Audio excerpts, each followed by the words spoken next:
আচ্ছা, বেশ কয়েকদিন ধরে দেখছি জামাতে ইসলামীদের নিয়ে অনেক সমস্যা। তাদের নিবন্ধন বাতিল চাই, তারা নারীদেরকে ছোট করেছে।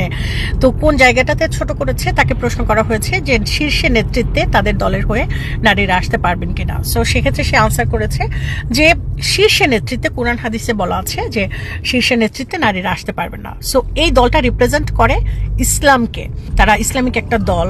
সেই জায়গা থেকে তাদের দৃষ্টিকোণটা তো হবে অবশ্যই ইসলামিক ওয়েতে, তারা কুরআন হাদিস যেটা বলবে সেটা থেকেই তো তারা বলবে।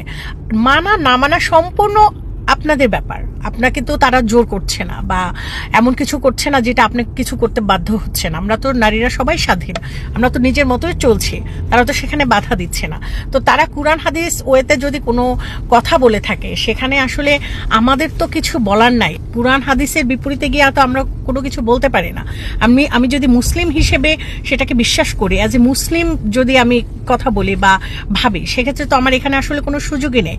তো তাদের দলটাই তো জামাতে ইসলামী, মানে তারা রিপ্রেজেন্ট করে ইসলামটাকে, তো তারা সেই ওইতে কথা বলবে, দ্যাটস নর্মাল।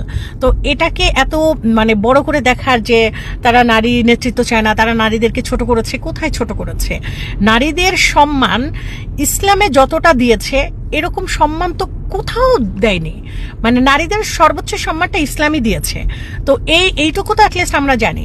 তো এখানে কিছু তথাকথিত নারীরা এসে সমগ্র নারীদের হয়ে মানে এই দায়িত্ব তাকে কে দিয়েছে যে আমরা বলছি কোথাও যে আমাদেরকে মানে ছোট করছে, আমাদের হয়ে যে আপনি কথা বলেন, এরকম কি কোনো কোথাও গণস্বাক্ষর হয়েছে?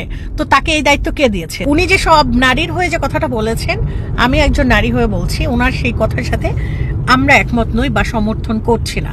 That's it.